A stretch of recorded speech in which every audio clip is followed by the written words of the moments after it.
Знаєте, всі тут обходять сторонами. Якщо хочете, і то можемо до того просто так доклеїти, хоча, ні, віддільним, да? Але невеличким зовсім, що референдум 91-го року, бо що там далі Київ не робив, це було якби все ж таки. Єдина причина, чому він був, це тому, що Закарпаття віддільно входило і мало право віддільно якось далі орієнтуватися. Єдина причина, чому він був ще, міг не бути. Да?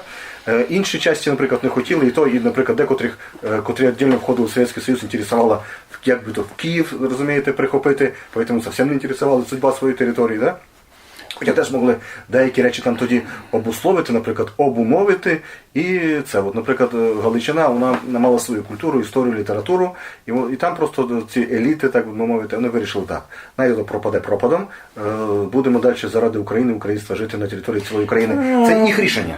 То є самоїдство галицьке. Я то маю термін галицьке самоїдство. Так. Тобто їмо самі себе, свою історію нищими. Приміром, у них було народництво не Івана Франка, у них було два народництва, два напрями народництва. Був Іван Франко, який казав, що ми руські, я не українець, але ми руські, то значить він в ширшому контексті і русинів подкарпатських тримав як єдин етнографічний, такий ширшому контексті етнографічний план. А українці то ті, що коло Полтави і Києва. Ті, що жили в Російській імперії. А ми не українці, ми є руські люди. Але те народництво Івана Франка вони прийняли і поступно сформували на початок ХХ століття ідею, що ми таки українці. І було другое. Ото газета «Слово», зборник «Галичани», науковий зборник, то ті люди, котрі фактично були коло Головацького, то ті люди, котрі були коло тих русинських новинок, котра сповідувала, що ми русини, але то вони теж були народовцями. То значить вони казали, що так, нам треба літературний язик нашої газети, то язик нашого села. Вони народовці були. Їх фактично сучасна українська, от у нас є, в мене є історія України, написана галичанами від А до Я. І там ви встрітите, що Добрянський то є визначний український діяч. Смішно, але там написано.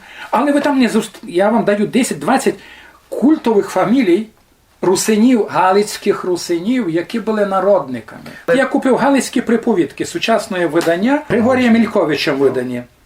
І ото коли біда, то й плач не поможе.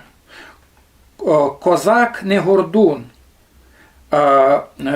Козак з біди не заплаче. Коли моє не влад, то я із своїм назад.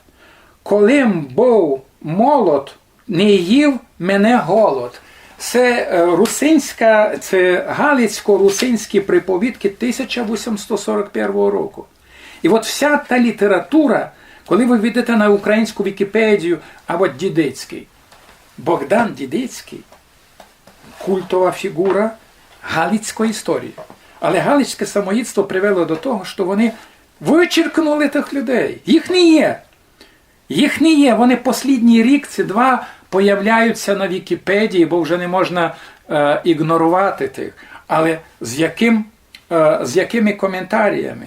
Що то все недобре, бо він антиукраїнською, де вони не могли бути в 1841 році антиукраїнськими, бо не було української держави. Не прокоментуйте Шашкевича.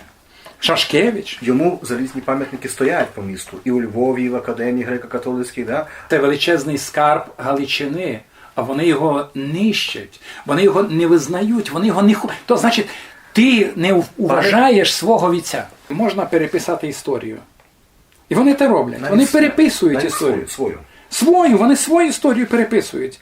Знаєте, коли ми знаємо за... Ну добре, я не хочу за таку культуру, як Іван Франко. Іван Франко – то визначна постава западного, українського культурного простору. Но він чітко себе тримав, що він є руський. Українець – це щось інше.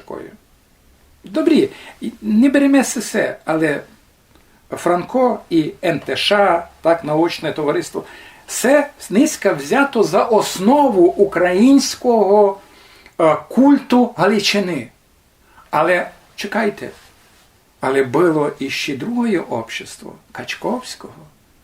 І в тому обществі Качковського було омного більше, читали, воно випускало газети, там були прекрасні меценати, саме і Качковський до кінця. Я тепер знайшов інформацію, що Качковський приходив до Кравецького, я то буду писати про це. Качковський був почесний член Ужгородського общества Святого Василія Великого в Ужгороді. Галицьке самоїдство заключається, що ми ганьбимося своєї історії.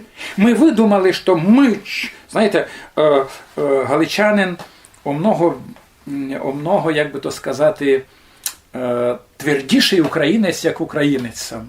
Ну, але, знаєте, хоч ви знаєте, галичани, вони не є українці в тому розумінні, що коли ми говоримо за український тип, за ментальність, то ми би скорше сказали, що то є козак, що то є слобожанин, що то є чоловік, який жив десь у Полтавській теперішній області, да? Або то буде Поділля, але ментальність галицька, вона много контрастує з тим шитким, але вони так свою історію написали, і вони мучаться тепер від того, що вони своїх духновичів винищили, вони їх закопали, вони їх не мають. Але ще до цього була Перша світова війна, коли були складені списки членів общества Качковського.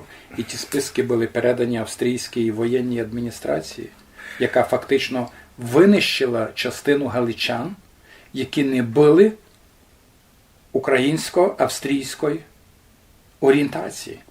Досить інтересний факт. Знаєте, коли я був у Талергофі, як учений, яснович, і був щасливий в тому відношенні, що я познайомився з людьми, які вивели мене на деякі архіви, на списки тих людей, котрі узників Талергофа. І що інтересно, що з німецькою педантичністю там було записано, хто де родився, на Галичині якої-то село, хто в нього отець мати, якої він віри. І, ясне діло, останній запис був, коли вмер. І де був похований, під соснами. Там був свій цвинтар на Талергофі. Тепер його вже не є.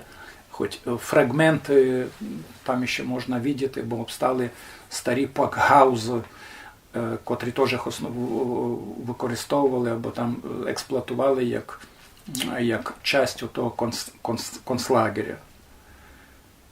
Хто би перший низько в Україні мав кричати про те, що перший лагер був поставлений про галичан в Австрії і в цілому світі, що галичани були перші, хто пройшли через концтабори, то були ще примітивні, то не нацистсько-гітлерівські.